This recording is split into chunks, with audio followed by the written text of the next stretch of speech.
हरिओम.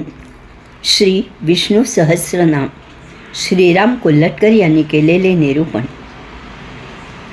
सहस्रमूर्धा, सहस्राक्षः, सहस्रपाद.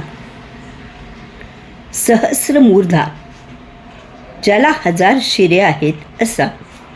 सहस्राक्षः ज्याला 1000 डोळे आहेत. सहस्रपाद ज्याला 1000 पाय आहेत. सहस्र ही संख्या वरील नामांमध्ये अंतर्भूत असल्याने या तिन्ही नामांचा आपण एकत्रित विचार करूया. आपली कल्पनाशक्ती वापरून मानवाने भगवंताला अनेक रूपात कल्पिले आहे. भगवंताच्या सगुण रूपाची भरारी ही जास्त करून आपल्या सनातन धर्मात जास्त दिसते.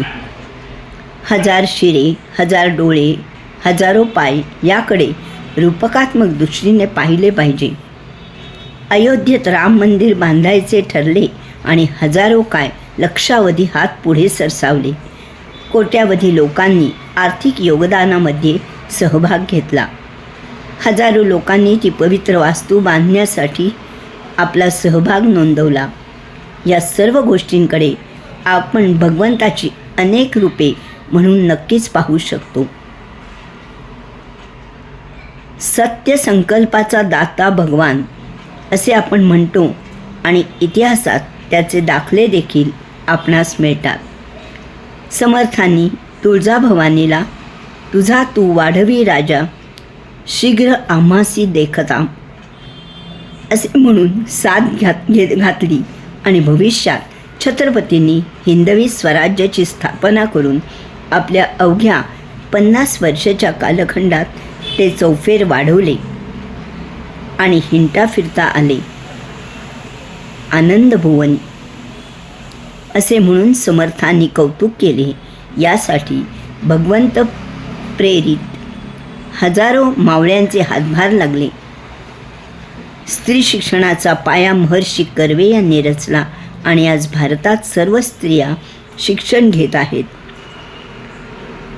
जीवनाच्या सर्व क्षेत्रात त्यांनी प्रसंगी पुरुष वर्गाला देखील पाठीमागे टाकलेले दिसते. या पाठीमागे हे देखील भगवंत प्रेरित हजारो सत्प्रवृत्त स्त्री पुरुषांचे हातभार लागलेले आपणास ओळखता यायला पाहिजेत.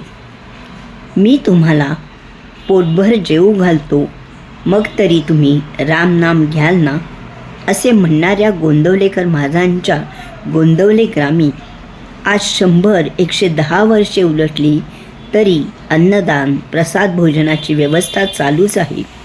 यातही आपणास हजारो हातांनी भगवंताची माणसे भक्त दिसायला काही अडचण शंका वाटू नये.